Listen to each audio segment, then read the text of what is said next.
Well, hello folkies. I'm chancing my arm a little bit today.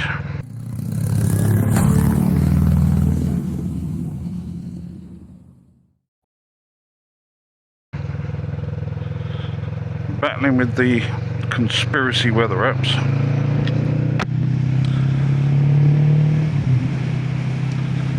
They say that there's a possibility of rain, but there is definitely rain next week. It doesn't look like it, does it? It looks absolutely gorgeous. But of course it rains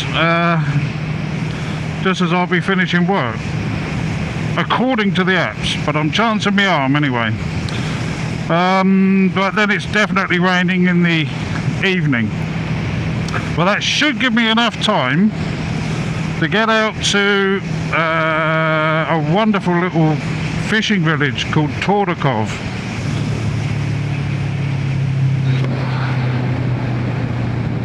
And go out and see the old harbour there. It's a town that was actually established in the Middle Ages. So it's got a long history, fishing history. And it's the very first town that I ever came to visit. My first time I ever came to Sweden, I think I was about 10, possibly 9, but I think I was 10, and spent like a week's holiday there with my father and stepmother in their first flat that they had when they moved here. But yeah, that's to come. Hopefully this stays like it is, and we'll see what happens. Catch you in that one then.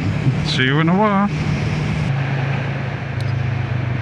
Well, hello folkies. It's work is finished. We've got some bikes coming up.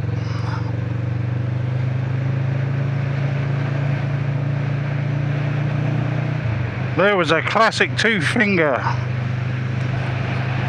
2 wheels down.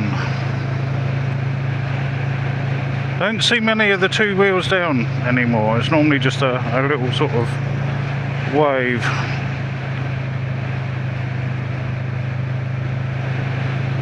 But oh, there's a load more. Ah, this is nice, isn't it? Good to see.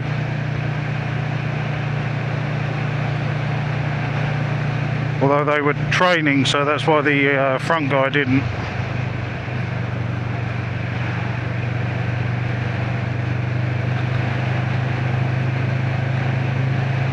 It's got nice weather for it anyway. But yeah, okay, like I said this morning when I rode into work, chancing my arm a bit weather wise, and about half an hour before I finished work, they were giving out warning notification. I can speak, I really can, honestly. It's these new teeth again. Notices for rain showers coming, so that's fun. There's a Porsche. Look, Beans, there's a Porsche. I wonder if his valves are in line on the wheels.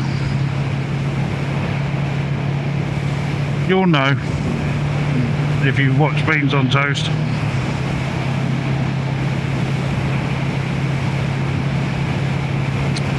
Yeah, so anyway, right, off we go. Oh bloody hell, I'm glad I had my visor down. Jesus, did you see? I don't know if the camera caught that. It was like a horse.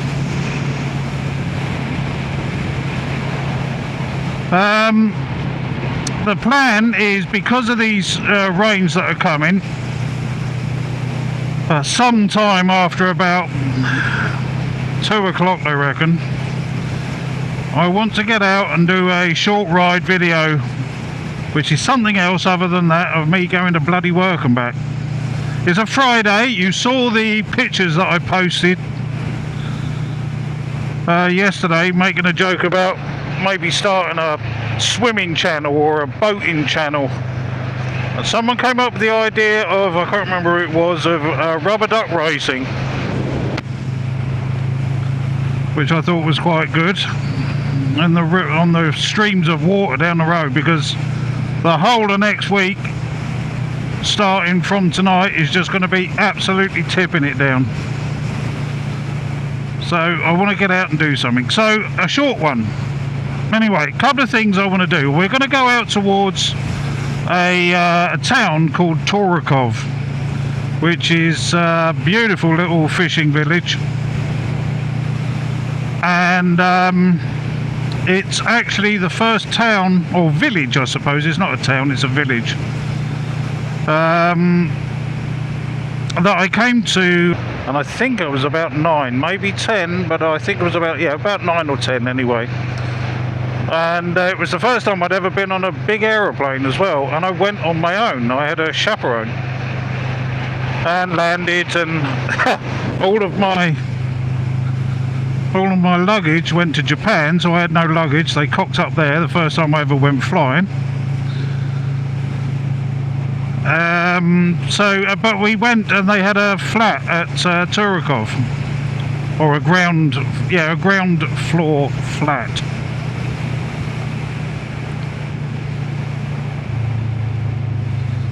And I came and stayed with them for a couple of weeks, and used to walk down to the beach at Torekov. There is a place here, if you can see the signpost, I don't know if you know, that says Valhalla Park. No, that's not that one then, is it? Actually, it's in here. One of the points of interest I want to make out on this journey today is in here, and it's the entrance to the Air Force Base F10, or in Swedish F-tier. And I'll talk about that a little bit further up the road here, because I'm going to stop on the side of the road and have a little natter with some of the notes that I've been jotting down. So yeah, so that's the first village that I went to, and then I eventually moved out and bought a house in a place called Västerkårda, and then lived there now for, well, ever since.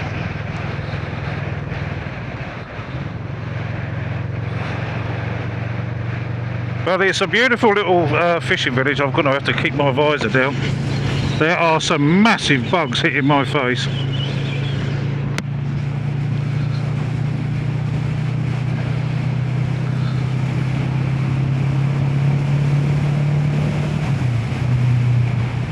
And as I was sort of born in Brighton, the only beaches that I'd ever really known were Brighton Beach and that,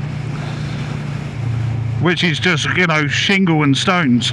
And the beaches there at Västerkårda were just like perfect, beautiful golden sand. So it was great fun. Lots and lots of memories from that time, and walking in the forests and big pine forests and that sort of stuff. It's the grave here, graveyard. People are just dying to get in there. Ha ha ha.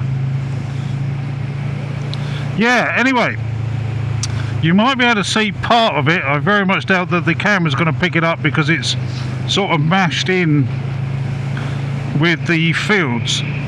But what you can't see here is the airstrip, the takeoff and landing strip for F10, which was military base. The numbers just go up and down the country, so F1, F2, F3, up and down. There it is there. I've gone past it now. There's the lights. Oh, I think I've gone past it. Bugger. Hold on, I'll see if I can do a quick U-turn. Not that it matters very much. Hold on. Let's just get off down here. Yakking too much.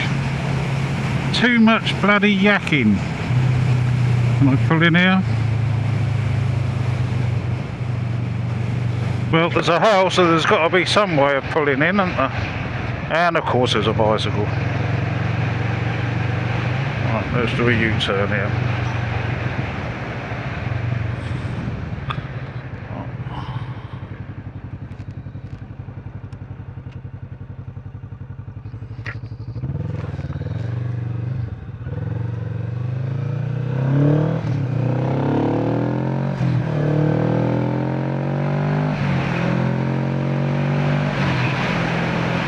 Yeah, you can see there's the signpost for the landing strip.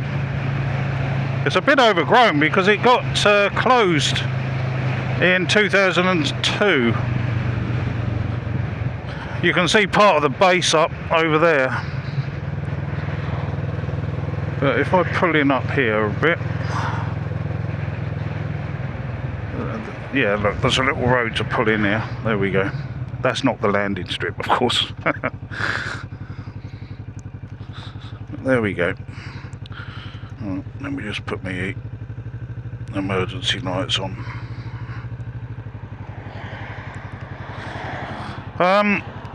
Yeah, so it's down there. Anyway, F10.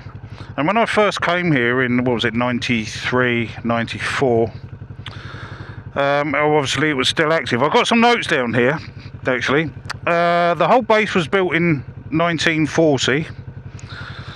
And it was quite, yeah, you can see it a bit more maybe in the distance, the actual asphalt or cement, whatever it was.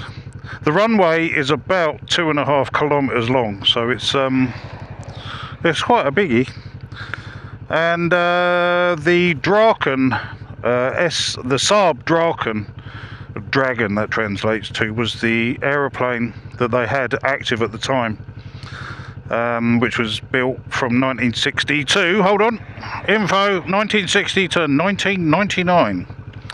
And during that time, the new aeroplane, the Saab JAS Gripen, came into active service in 1996, and the Gripen has been sold to many militaries, and that is a very advanced plane and is still active.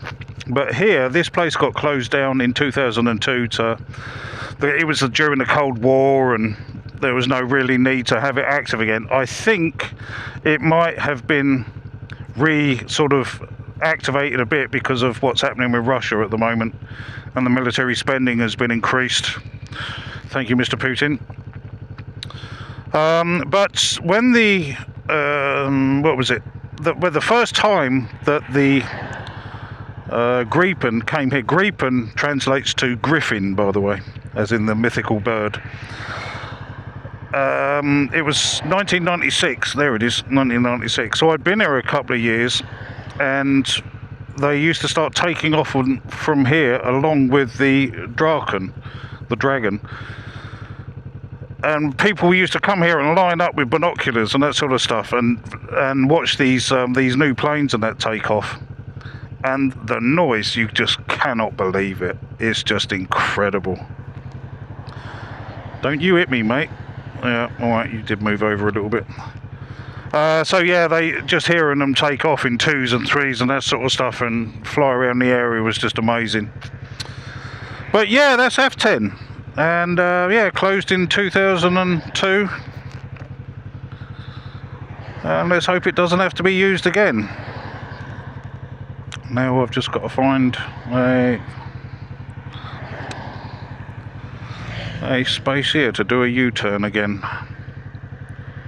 Come on, come on. I'm waiting on you, mate. There we go.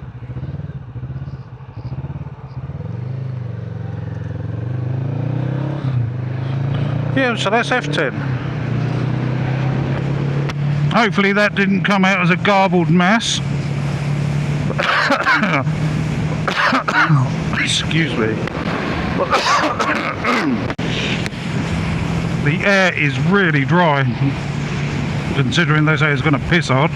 It's a little bit of I've gone and glued yet another DJI magnet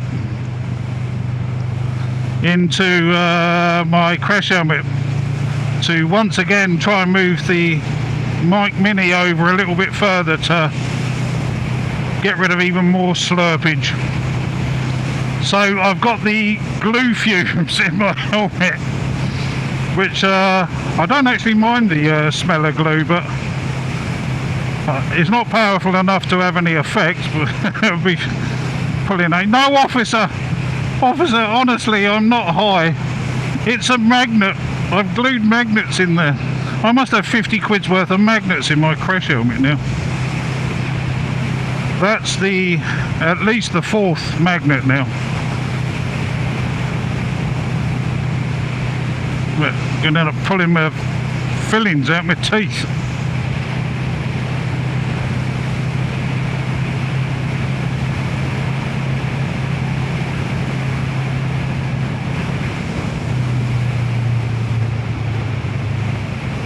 This is the road that if you go up over those hills, which is the equivalent of like the Southern Downs, the South Downs, you can see Margareta Torp in the distance there. Maybe you can see it, I don't know. Notice that this camera doesn't pick up too good in distance. That goes over to Båstad, and at the moment they've got tennis week, which is actually pretty big in Båstad in Sweden. You know, we used to have stars like Bjorn Borg and all that sort of stuff come down there. Not just for show, for proper competition. So it's famous for that, Båstad, is tennis. So yeah, I don't want to go to Båstad. I do want to go there to film, but not during tennis week because it's just chaos. First love. One of my favourite names. There's Torekov, 23 kilometres. There is actually, when I get off of this dual carriage, or this, no, not motorway, sorry, this A road, there is some nice twisty little B roads which I'm going to take.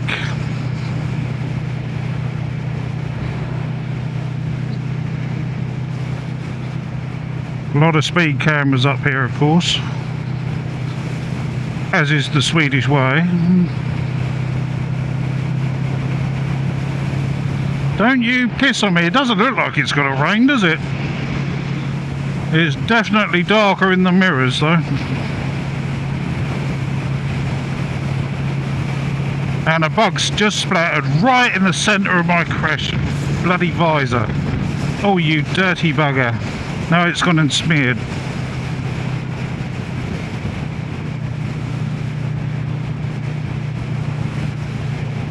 We need a little button here, don't we, that shoots a jet of Zeiss onto us. Clean the crash helmet whilst you're going. Or one of those little visor wipers. I mean, it's a good idea for a long distance, but you just feel such a knob having it on your crash helmet, I expect. Backwards and forwards.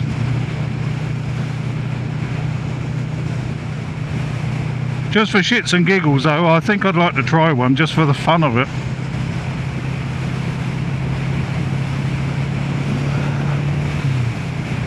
Well, that glue is a bit pungent. I've got a ND filter 16 on as well, so I'm trying that one. I haven't tried it before. I've tried the 32, which is alright, but it sort of gives it just a bit brown, so I'll try this one. It's not direct sunlight, so it doesn't need the 32.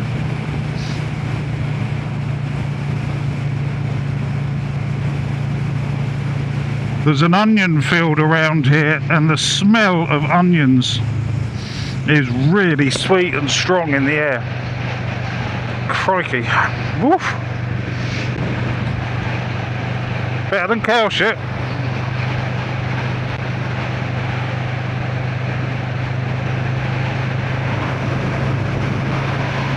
I am still recording all night. Yep, I can see the little red light this time.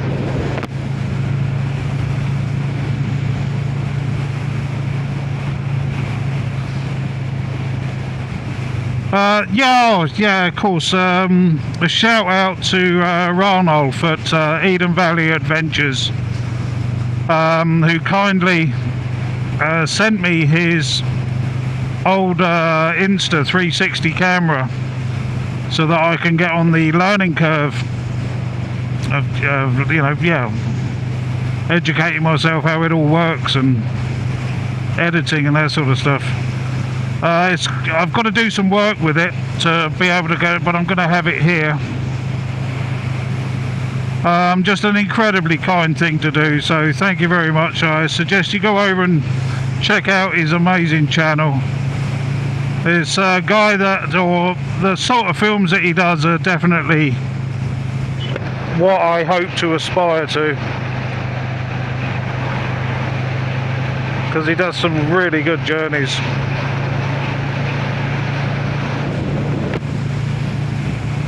So thank you, buddy, for that. He upgraded to the new Insta 360 and gave me his other one, so there's a lot of movies been made on that camera.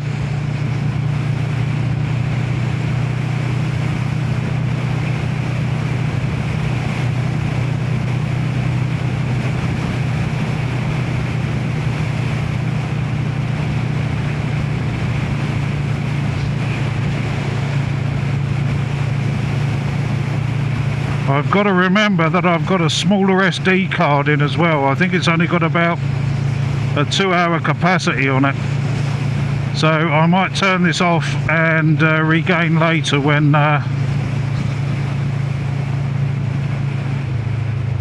because a lot of this is just this road until we get to the little twisty B roads. So I think I'm going to do that. Yeah.